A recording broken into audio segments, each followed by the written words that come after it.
विपक्ष के साझा उम्मीदवार यशवंत सिन्हा देश का सर्वोच्च पद हासिल कर पाएंगे या नहीं पता नहीं, पर वे अपनी प्रेमिका को पाने में नाकाम रहे थे। राष्ट्रपति चुनाव लड़ रहे विपक्ष के इस साझा उम्मीदवार को कुछ कारणों से प्रेमिका का जीवन भर का साथ नहीं मिला। क्या था मामला? ऐसा क्यों हुआ? आखिर वो क्या वजह थी जिस कारण पॉलिटिकल साइंस के इस तेज तर्रार विद्यार्थी को अंग्रेजी साहित्य की छात्रा ने स्वीकार नहीं किया था? ये बात दशकों पुरानी है। यशवंत सिन्हा पटना विश्वविद्यालय में पढ़ते थे।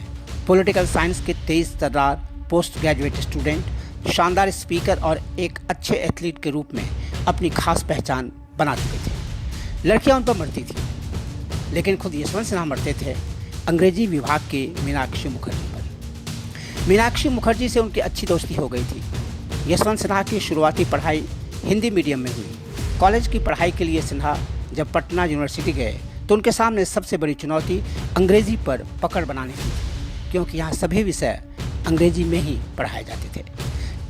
इस चुनौती से पार पाने के लिए यशवंत सिन्हा ग्रुप डिस्कशन सहित कई तरीके अपनाए और आखिरकार अच्छी ग्रेड के साथ 1958 में पॉलिटिकल साइंस में एमए की डिग्री हासिल कर ली। उसके बाद उन्होंने पटना विश्वविद्यालय में ही 1960 तक पॉलिटिकल साइंस पढ़ाया, लेकिन वहाँ पोस्ट ग्रेजुएट करते हुए तेज तर्रार मीनाक्षी मुखर्जी को अपना दिल दे बैठे।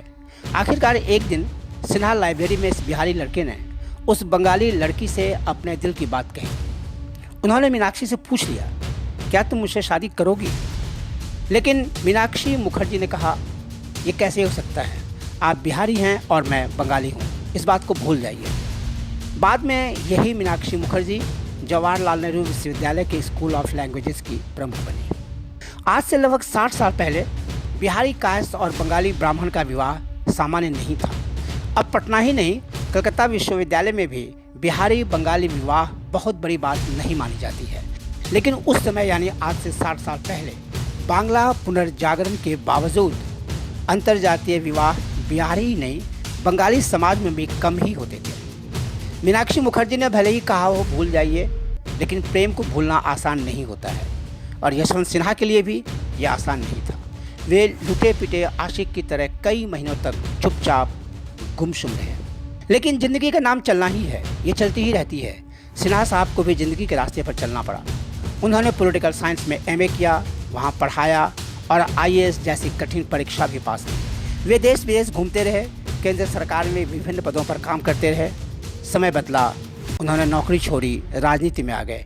वे सांसद बने, वित्त मंत्री बने, विदेश मंत्री बने। जिस पार्टी की नीतियों को लागू करते हुए उन्होंने विपक्ष से लोहा लिया, उसी की आलोचना शुरू कर दी। पार्टी छोड़ी, जिस विपक्ष ने उन पर न जाने कितनी बार हमला बोला होगा, आज वे उसी के उम्मीदवार हैं। यशवंत सिन्हा राष्ट्रपति बने या न बने, उन्होंने देश की अर्थनीति में अहम योगदान दिया। वे कुशल प्रशासक और कामयाब राजनेता रहे, लेकिन प्रेम हासिल करने में वे नाकाम रहे। वे इस बात पर संतोष कर सकते हैं कि वे इस यात्रा में अकेले नहीं थे। उन जैसे लाखों लोगों का प्रेम अधूरा रहता है, लेकिन अधूरापन ही शायद प्रेम को पूरा भी करता है।